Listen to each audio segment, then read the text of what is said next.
చరిత్రలోనే తొలిసారిగా బీసీలకు 34% రిజర్వేషన్ కల్పించిన ఘనత తెలుగుదేశం పార్టీదే అని జిల్లా తెలుగుదేశం పార్టీ అధ్యక్షులు షణ్ముగం రెడ్డి అన్నారు.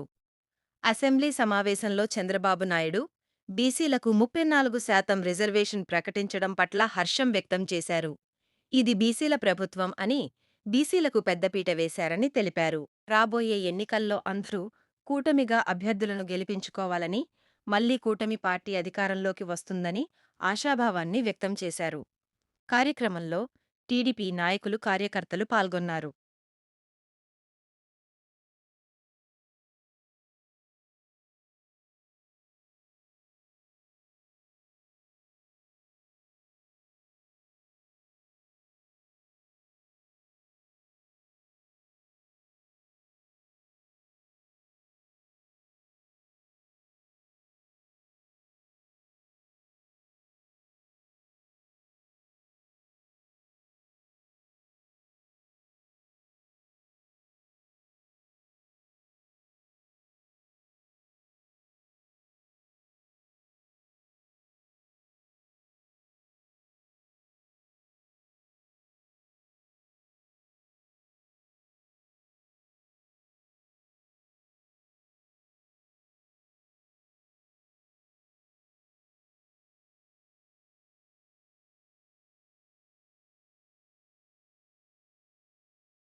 ప్రకటన తర్వాత దేశ చరిత్రలోనే బీసీలకు అండదండలుగా ఉన్నటువంటి పార్టీ ఒక తెలుగుదేశం పార్టీని మరొకసారి రుజువు చేసుకుంది.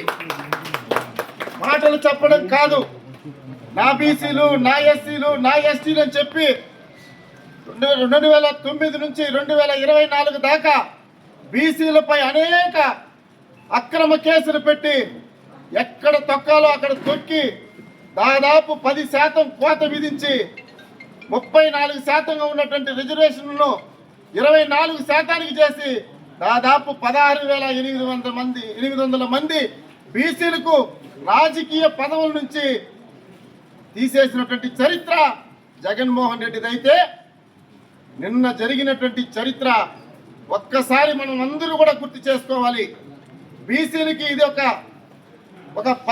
చరిత్రాత్మకమైనటువంటి దినం.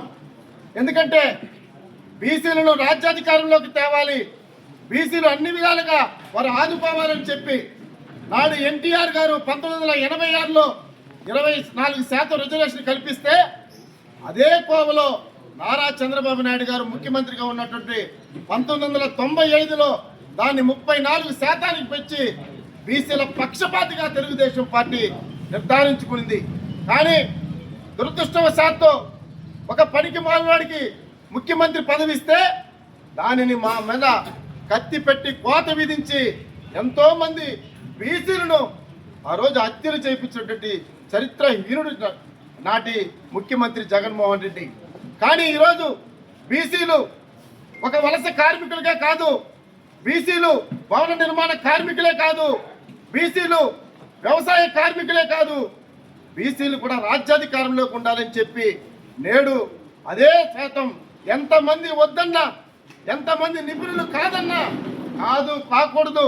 నేను ఎన్నికల మేనిఫెస్టోలో ఆ రోజు నేను ప్రకటన చేశాను, ఎట్టి పరిస్థితుల్లో 34% రిజర్వేషన్ కల్పించి వారి బాసటగా అండగా నిలుస్తానని చెప్పి నేడు మొన్న కేబినెట్ మీటింగ్లో దాన్ని ఆమోదింపజేసుకొని నేడు శాసనసభలో ప్రకటన చేయడం నిజంగా ఇది బీసీల యొక్క మనోధైర్యానికి, బీసీల యొక్క ఆత్మ గౌరవానికి ఇది ఒక నాంది అని కూడా ఈ సందర్భంగా తెలియజేసుకుంటున్నా.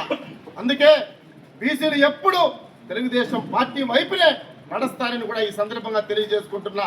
ఎందుకంటే బీసీలు అంటే బలహీన వర్గాలు కాదు, బీసీలు అంటే వెనుకబడిన తరగతుల వారు కాదు, బీసీలు అంటే అణగదొక్కే జాతి కాదు, మీరు కూడా పరిపాలించే అర్హత ఉన్న వాళ్ళు, అందులోనూ ముఖ్యంగా మీరే ప్రాధాన్యత అని చెప్పి ఈరోజు తెలుగుదేశం పార్టీ ఒక ప్రతిష్టాత్మకమైన నిర్ణయాన్ని తీసుకుంటుంది. అందుకే ఈరోజు చిత్తూరు తెలుగుదేశం పార్టీ తరఫున ఈరోజు వారి చిత్రపటానికి పాలాభిషేకం చేసి బీసీల పక్షపాతి చంద్రబాబు నాయుడు అని చెప్పి జోహార్లు అందించారు. దీని అందరూ కూడా బీసీలు కూడా ఏకీభవించి బీసీలు అందరూ తెలుగుదేశం పార్టీకి అనుమతి ఇవ్వాలని, తెలుగుదేశం పార్టీకి మీ యొక్క అండదండలు ఎల్లప్పుడూ ఉండాలని చెప్పి మిమ్మల్ని అందరినీ కోరుకుంటూ ఈరోజు ఈ కార్యక్రమాన్ని ప్రభుత్వమైనటువంటి కార్యక్రమంగా చేసినటువంటి నారా చంద్రబాబు నాయుడు గారికి, అదేవిధంగా నారా లోకేష్ గారి పాదయాత్రలో చేసినటువంటి ప్రకటనల మీద ఈరోజు స్టాండ్ బై నిలబడి 24 నెలల్లోనే ఈ కార్యక్రమానికి శ్రీకారం చుట్టారంటే దానికి కీలక పాత్ర పోషించేటువంటి నాయకుడు మా యువ కిషోరం, రాబోయే ఈ రాష్ట్రాన్ని పరిపాలించే నారా లోకేష్ గారి యొక్క పాత్ర ఇందులో ఎంతైనా ఉందని కూడా ఈ సందర్భంగా తెలియజేసుకుంటూ, నారా లోకేష్ అంటే మాటలు కాదు, అదొక పేరు కాదు, అదొక విప్లవం, అది ఒక నిశ్శబ్దమైనటువంటి విప్లవం. మా బీసీలకు ఒక వరం లాంటి వాడు. అందుకే ఎస్సీలకు అంబేద్కర్ ఉంటే బీసీలకి నారా లోకేష్ గారు నవయుగ అంబేద్కర్ అని చెప్పి ఈ సందర్భంగా నేను తెలియజేసుకుంటున్నా. అందుకే నారా లోకేష్ గారు ఉన్నంత కాలం బీసీలు తెలుగుదేశం పార్టీ వైపు నడుస్తారు. ఆ రోజు ఎన్టీ రామారావు గారు, నేడు చంద్రబాబు నాయుడు గారు, రేపు నారా లోకేష్ గారు కడితేనే బీసీలందరూ కలిసి నడుస్తారని చెప్పి ఈ సందర్భంగా తెలియజేసుకుంటూ, ఈ యొక్క బిల్లును వారు ప్రవేశపెట్టి వాళ్ళు ఈరోజు బీసీలు పక్కన నిలబడిన దానికి ప్రతి ఒక్క తెలుగుదేశం పార్టీ ఎమ్మెల్యేలకు, ఎమ్మెల్సీలకు ప్రత్యేకంగా చిత్తూరు తెలుగుదేశం పార్టీ తరఫున కృతజ్ఞతలు తెలియజేసుకుంటున్నా. జై హింద్. అందుకే నేను ఎప్పుడు ఒక మాట అంటుంటా, పులికి పంజాలో బలం, ముసలికి నీళ్ళల్లో బలం, తెలుగుదేశం పార్టీకి ఈ బీసీలే బలమని కూడా ఈ సందర్భంగా తెలియజేసుకుంటూ, ఈ యొక్క అవకాశానికి మీరందరూ కూడా వచ్చినందుకు ప్రత్యేకంగా ధన్యవాదాలు తెలియజేసుకుంటూ, జై హింద్, జై తెలుగుదేశం, జై తెలుగు. ఈరోజు చిత్తూరు తెలుగుదేశం పార్టీ కార్యాలయంలో అధ్యక్షులు వారి ఆధ్వర్యంలో కూటమి నాయకులకి అందరికీ కూడా ధన్యవాదాలు తెలియజేస్తూ పాలాభిషేకం చేయడం జరిగింది. ఎందుకంటే అందరికీ తెలిసిన విషయం, నిన్న మన లోక్సభలో బీసీలకి స్థానిక ఎన్నికల్లో 34% రిజర్వేషన్ కల్పిస్తూ బిల్ పాస్ చేయడం కూడా జరిగింది. తెలుగుదేశం పార్టీ ఎప్పుడైతే మన అన్న ఎన్టీ రామారావు గారు పార్టీ స్థాపించారో ఆ రోజు నుంచి కూడా ఈ రోజు వరకు బీసీలకు అన్నదన్నగా ఉండేది మన తెలుగుదేశం పార్టీ. ఎప్పుడైతే తెలుగుదేశం పార్టీకి బీసీలు వెన్నెముకలుగా ఎప్పుడు చెప్పుకునే వాళ్ళు, ఈరోజు దాన్ని బీసీలు నమ్ముకున్న దానికి తెలుగుదేశం పార్టీ సార్థకత ఇచ్చింది అని చెప్పడానికి మేమంతా ఎంతో గర్వపడుతున్నాం. ముఖ్యంగా మా నాయకుడు చంద్రబాబు నాయుడు గారు ఏదైతే మాటలు చెప్పడం, చేసి చూపించడం ఆయన యొక్క దార్శనికతకి నిదర్శనం. బీసీలు ఎప్పుడు తెలుగుదేశం పార్టీ నమ్ముకొనే ఉన్నారు కాబట్టి వాళ్ళకి ఎప్పుడు కూడా మనం సపోర్టివ్గా ఉండాలి అనే ఉద్దేశంతోనే ఈ స్థానిక సంస్థల్లో, ముఖ్యంగా మహానాడులో ఏదైతే లోకేష్ బాబు గారు మహిళలకి 33% రిజర్వేషన్ కల్పిస్తూ, అలాగే ఇప్పుడు బీసీలో కూడా 34% ఇవ్వడం అనేది మా మహిళలందరూ కూడా ఎంతో తెలుగుదేశం పార్టీలో మహిళలందరూ కూడా ఎంతో అదృష్టం చేసుకున్న వాళ్ళు. దాంట్లోనే నిన్న మనందరికీ తెలుసు, దళవాయి రమాదేవి గారికి కూడా వడ్డేరు కులంలో ఇప్పుడు ఎన్నడూ లేని విధంగా ఆమెకి ఎమ్మెల్సీ పదవి ఇచ్చి, ఒక వెనుకబడి తరగతి కుటుంబానికి చెందిన ఆమెని ఒక గౌరవమైన పదవిలో ఎమ్మెల్సీ ఇవ్వడం ఎంత గొప్ప విషయమో అందరూ కూడా గమనించాలి. ఎవరైతే పార్టీకి నిబద్ధతగా ఉంటారో, కష్టపడతారో, ఒక క్లస్టర్ ఇన్ఛార్జిగా ఉండి అంగన్వాడీ కన్వీనర్గా ఉన్న ఆమెకి ఎమ్మెల్సీ ఇవ్వడం అంటే ఏ విధంగా పార్టీకి తను సహాయ సహకారాలు అందించారో మనం అందరం కూడా ఆలోచించాలి.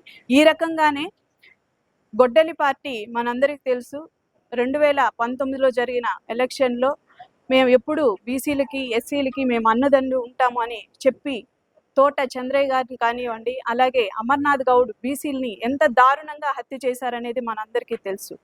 కానీ ఈరోజు మన కూటమి ప్రభుత్వం గీత కార్మికులకు కానివ్వండి, మత్స్యకారులకు కానివ్వండి రాయితీలు కల్పించి, ముఖ్యంగా వడ్డెరు కులస్తులకు కూడా క్వారీల్లో 33% వాళ్ళ క్వారీలో వారికి డిస్కౌంట్లు ఇప్పించి ఇలా బీసీ కులాల్ని ఆర్థికంగా ఎదగనిచ్చి వాళ్ళు ఆర్థికంగా ఎదిగితేనే పార్టీలో కూడా నిలబడగలరు అనే ఉద్దేశంతో ప్రతి విషయంలోనూ బీసీలకి చట్టపరంలో కూడా వాళ్ళకి చట్టం ఇవ్వడంలో కూడా దానిపైన కూడా చర్యలు తీసుకుంటుంది. కాబట్టి రాబోయే రోజుల్లో బీసీలందరూ కూడా మరింత మంది తెలుగుదేశం పార్టీకి అండదండగా ఉంటారని కూడా తెలియజేసుకుంటూ మరొకసారి మా ముఖ్యమంత్రి చంద్రబాబు నాయుడు గారికి, లోకేష్ బాబు గారికి ధన్యవాదాలు తెలియజేస్తున్నాం. Thank you.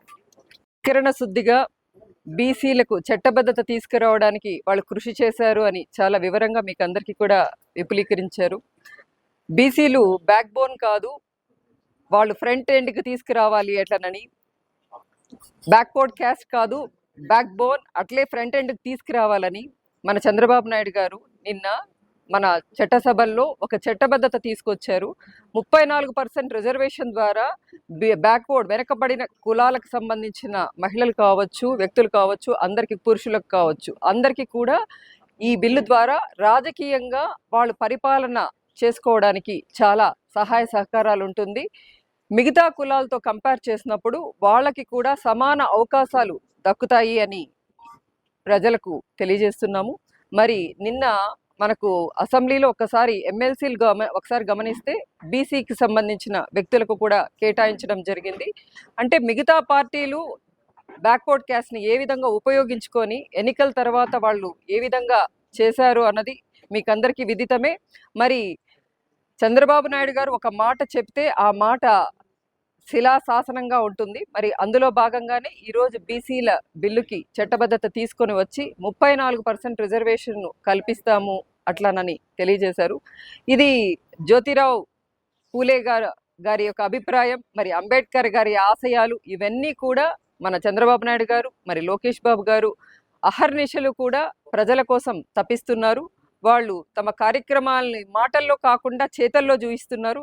మరి ప్రజలందరూ కూడా ఎస్పెషలీ బీసీలందరూ కూడా వాళ్ళ కృతజ్ఞతలు తెలియజేయాల్సిన అవసరం ఉంది. ఈరోజు ఎంతో ఆనందంతో మేమందరం కలిసి ఈరోజు పాలాభిషేకం చేశాం. వెనుకబడిన కులాలకు సంబంధించిన వ్యక్తులకు ఇది ఒక వజ్రాయుధం లాగా పనిచేస్తుందని ఈ చట్టబద్ధత తెలియజేస్తూ ఈ అవకాశం కల్పించిన అధ్యక్షుల గారికి కృతజ్ఞతలు తెలుపుతూ సెలవు తీసుకుంటున్నాం. నమస్కారం. నిన్ననే మన శాసనసభలో గౌరవ ముఖ్యమంత్రి గారు ఈ కూటమి ప్రభుత్వ నేతలంతా కలిసి ఆనాడు వైఎస్ఆర్ గవర్నమెంట్లో ఏదైతే బీసీలకు అన్యాయం జరిగిందో దాన్ని 10% పెంచి 34% చేస్తామన్నారు. మేమంతా కూడా జిల్లా అంతా తిరిగినాము. జైహో బీసీ ద్వారా తిరిగి ఆ రోజు వైఎస్ఆర్సీపీ చేసిన అన్యాయాన్ని ప్రజలకు ఎండగట్టడం జరిగింది. దానిలో భాగంగా మేము ఆ రోజు చెప్పినాము, టీడీపీ గవర్నమెంట్ వస్తే తప్పకుండా 24% నుంచి 34% పెంచుతాము, మన బీసీలకి జరిగిన అన్యాయాన్ని ఆ లోటు తీరుస్తామన్నారు. దానిలో భాగంగానే నిన్న దాన్ని చట్టం తేవడం జరిగింది. చాలా సంతోషంగా ఉంది. బీసీ నాయకులుగా మేము ప్రత్యేకంగా కృతజ్ఞతలు తెలియజేసుకుంటున్నాము నారా చంద్రబాబు నాయుడు గారికి, లోకేష్ బాబు గారికి, మరి కూటమి నేతలకి అందరూ కూడా. అందులో భాగంగా ఇప్పుడు సుమారు 20,000 మందికి రాజకీయంగా మనకు రాజకీయ పదవులు రాబోతుంది. దీంట్లో బీసీలంతా ధన్యవాదాలు తెలియజేసుకోవాల్సిన అవసరం ఉంది తెలుగుదేశానికి. మరి ముఖ్యంగా తెలుగుదేశం పార్టీ తరఫున ఈ విధంగా మనం ముందుకు పోతా ఉంటే ఆ వైఎస్ఆర్ పార్టీ ఆ రోజు చేసిన తప్పులు అన్నింటినీ కాదు, దాంట్లో కూడా అది కంటిన్యూ అవుతా ఉంది. దాంట్లో ముఖ్యంగా ఒక సీది అప్రలాజ్ అనే మాజీ మంత్రి కొడుకు బైక్ యాక్సిడెంట్లో ఒక గొర్రెల కాపరిని చంపేస్తే ఎవరైనా మానవత్వం ఉండే వ్యక్తి ఎవరన్నా బాధిత కుటుంబానికి పోయి పరామర్శిస్తారు. ఆ కుటుంబంలో వాళ్ళు ఏదో వాళ్ళకి సర్ది చెప్పి ఆ బాధ నుంచి విముక్తి చేయడానికి ప్రయత్నిస్తారు. ఇతను ఈ గొడ్డల పార్టీ అధినేత ఎవరైతే అక్కడ చంపిన వ్యక్తి చంపిన వ్యక్తిని పోయి పరామర్శిస్తారు. ఇది ప్రపంచ చరిత్రలో ఎటువంటి ఆ హిట్లర్ కానీ ఇంకొక ఆ కాలంలో ఉన్న పెద్ద పెద్ద సైకోలు కూడా ఈ చెల్లుబాటు కాదు ఇటువంటి పరిస్థితి. ఎందుకంటే ఎమ్మెల్సీ అనంతబాబు ఒక ఎస్సీని చంపితే ఎస్సీ కుటుంబాన్ని పోయి పరామర్శించడు, ఎవరైతే చంపి పార్సల్ చేసినాడో వాళ్ళని పోయి పరామర్శిస్తాడు. ఈ పోకడ ఎక్కడికి పోతా ఉంది. ఇంకోటి ఏమంటా అంటే 45 సంవత్సరాలకి అతను వయసు అయిపోయింది అంటాడు. అంటే నీకు కావాల్సిన వ్యక్తి 100 ఏళ్ళు ఉండాలా, నీకు కాని వ్యక్తి 45 ఏళ్ళలోనే చనిపోవాలా. ఏమి నీ ఆలోచన అనేసి ఈ సందర్భంగా బీసీగా నేను అడుగుతున్నాను. ఈ గవర్నమెంట్ కానీ మళ్ళీ 5 ఏళ్ళు కంటిన్యూ అయితే తప్పకుండా ఈ రాష్ట్రంలో బీసీల పరిస్థితి ఆగామిగా ఉండేది. దేవుడి దయ వల్ల మాకు కావాల్సిన ప్రభుత్వం వచ్చింది. ఆ చంద్రబాబు నాయుడు గారి పాలనలో మా బీసీలు చల్లగా ఉంటారు. ఇంకోటి నిన్ననే ఎమ్మెల్సీ అనౌన్స్ చేయడం జరిగింది.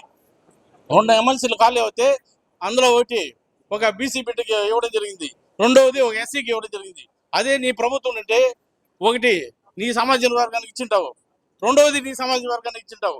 నీకు తెలుగుదేశం పార్టీకి ఎంత తేడా ఉందనేసి మన బీసీలో ఆలోచించాలా. తప్పకుండా బీసీలంతా తెలుగుదేశం జెండా నీళ్ళలో ఉండి ఈ తెలుగుదేశం నుంచి ఒక బీసీ బిడ్డ కూడా వైఎస్ఆర్ కన్నెత్తకుండా చూసుకోవాల్సిన బాధ్యత మన పైన ఉందని తెలియజేసుకుంటూ ఈ చంద్రబాబు నాయుడికి ప్రత్యేక ధన్యవాదాలు తెలియజేసుకుంటున్నాం.